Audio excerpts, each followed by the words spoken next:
Delhi assembly సమావేశాలు heat పుట్టిస్తున్నాయి. రెండో రోజు సమావేశాల్లో లిక్కర్ పాలసీపై కాగ్ రిపోర్టు చర్చగా మారగా సస్పెండ్ అయిన ఆప్ ఎమ్మెల్యేలు అసెంబ్లీ బయట నిరసన చేపట్టారు.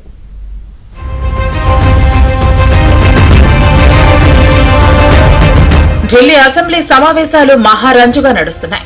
ఓవైపు అధికార పార్టీ బీజేపీ, మరోవైపు ప్రతిపక్ష పార్టీ ఆప్ మాటల యుద్ధంతో అసెంబ్లీ ప్రాంగణం దద్దరిల్లుతోంది. ముఖ్యంగా రెండో రోజు సమావేశంలో కాగ్ నివేదిక దుమారం రేపింది. గత ఆమ్ ఆద్మీ పార్టీ ప్రభుత్వం తీసుకొచ్చిన మద్యం విధానంపై కాగ్ రూపొందించిన నివేదికను, అందులోని అంశాలను బీజేపీ ప్రభుత్వం అసెంబ్లీలో బయటపెట్టింది. 2021-22లో తీసుకొచ్చిన మద్యం విధానం కారణంగా ఢిల్లీ ప్రభుత్వానికి 2000 కోట్ల మేర నష్టం వాటిల్లినట్లు కాగ్ తేల్చింది. నిపుణుల అభిప్రాయాలు తీసుకోకపోవడం, ఫిర్యాదులు వచ్చిన బిడ్డింగ్ ను అనుమతించడం, ఉల్లంఘనలకు జరిమానా వేయకపోవడం, విధానాల రూపకల్పనలో పారదర్శకత లేకపోవడం వంటివి చోటు చేసుకున్నాయని కాగ్ దర్యాప్తులో తేలింది. కొత్త మద్యం విధానం కారణంగా అప్పటి ప్రభుత్వం 941.53 కోట్ల ఆదాయం కోల్పోయిందని నివేదికలో పేర్కొంది. ఇక లైసెన్స్ ఫీజుల కింద మరో 890.15 కోట్లు నష్టపోయినట్లు తెలిపింది. లైసెన్స్ దారులకు మినహాయింపుల రూపంలో మరో 144 కోట్లు కోల్పోయినట్లు వెల్లడించింది. అయితే దీనిపై స్పందించిన ప్రతిపక్ష నేత అతిషి కాగ్ రిపోర్టు ఆధారంగా ఎలాంటి విచారణ చేపట్టినా తాము సిద్ధంగా ఉన్నామని వెల్లడించారు. किसने रोकी इस पॉलिसी की इंप्लीमेंटेशन?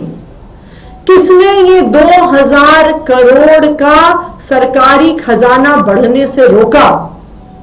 इस सीएजी रिपोर्ट के आधार पर उस पर इन्वेस्टिगेशन होना जरूरी है और मैं उम्मीद करती हूं कि उस पर इन्वेस्टिगेशन होगा. ఈ నూతన మద్యం విధానాన్ని అప్పటి కేజ్రీవాల్ సర్కార్ తీసుకొచ్చింది. దీనిపై విమర్శలు రావడంతో కొన్ని నెలలకే దాన్ని వెనక్కి తీసుకుంది. అనంతరం ఈ వ్యవహారంపై ఈడీ, సీబీఐ కేసులు నమోదయ్యాయి. మాజీ సీఎం అరవింద్ కేజ్రీవాల్, మరో సీనియర్ నేత మనీష్ సిసోడియా, కల్వకుంట్ల కవిత జైలుకెళ్లి బెయిల్పై విడుదలయ్యారు. మరోవైపు మంగళవారం సమావేశాల నుంచి ఆప్ ఎమ్మెల్యేలను స్పీకర్ సస్పెండ్ చేశారు. సీఎం కార్యాలయం నుంచి బీఆర్ అంబేద్కర్, భగత్ సింగ్ ల ఫోటోలు తొలగించారంటూ ఆమ్ ఆద్మీ పార్టీ నేతలు ఆరోపిస్తున్నారు. ఇందుకు సంబంధించి మంగళవారం సభ ప్రారంభం కాగానే లెఫ్టినెంట్ గవర్నర్ వీకే సక్సేనా ప్రసంగించారు. ఆయన మాట్లాడుతుండగా ఆప్ నేతలు నిరసనలు చేపట్టారు. దీంతో స్పీకర్ విజేందర్ గుప్తా వారిని సభ నుంచి సస్పెండ్ చేశారు. మాజీ సీఎం, ప్రతిపక్ష నేత అతిషి సహా 12 మంది విపక్ష ఎమ్మెల్యేలను ఒక రోజంతా అసెంబ్లీకి రాకుండా సస్పెండ్ చేస్తున్నట్లు స్పీకర్ ప్రకటించారు. అసెంబ్లీ బయట అంబేద్కర్ ఫోటోలతో నిరసన చేపట్టారు. బీజేపీ పాలనలో బీఆర్ అంబేద్కర్ కు అన్యాయం జరుగుతుందని మాజీ సీఎం అతిషి ఆరోపించారు. विधानसभा के मुख्यमंत्री कार्यालय में जहां बाबा साहब भीमराव अंबेडकर की तस्वीर होती थी, अब नरेंद्र मोदी जी की तस्वीर लग गई. दिल्ली सरकार के मंत्रियों के कार्यालय में जहां बाबा साहब भीमराव अंबेडकर की तस्वीर होती थी, वहां पर नरेंद्र मोदी जी की तस्वीर लग गई है.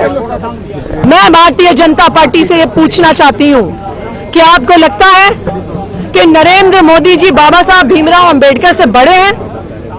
मैं भारतीय जनता पार्टी से ये पूछना चाहती हूँ, आपको इतना अहंकार हो गया है कि आपको लगता है कि नरेंद्र मोदी जी बाबा साहब भीमराव अंबेडकर की जगह ले सकते हैं? మద్యం కుంభకోణంపై కాగ్ ఇచ్చిన నివేదికపై ప్రజల దృష్టిని మళ్లించేందుకు ఆప్ నిరసనలకు పాల్పడుతోందని అధికార పార్టీ ఆరోపిస్తోంది. ముఖ్యమంత్రి కార్యాలయంలో మహాత్మా గాంధీ, అంబేద్కర్, భగత్ సింగ్, రాష్ట్రపతి, ప్రధానమంత్రుల చిత్రపటాలు ఉన్నాయని ఇప్పటికే ఓ ఫోటోను విడుదల చేసింది. మొత్తంగా 3 రోజుల సమావేశాల్లో 2 రోజులు ఇప్పటికే పూర్తయ్యాయి. మరి చివరి రోజు సమావేశాల్లో ఎలాంటి గందరగోళం చెలరేగనుంది అనేది సస్పెన్స్ గా మారింది.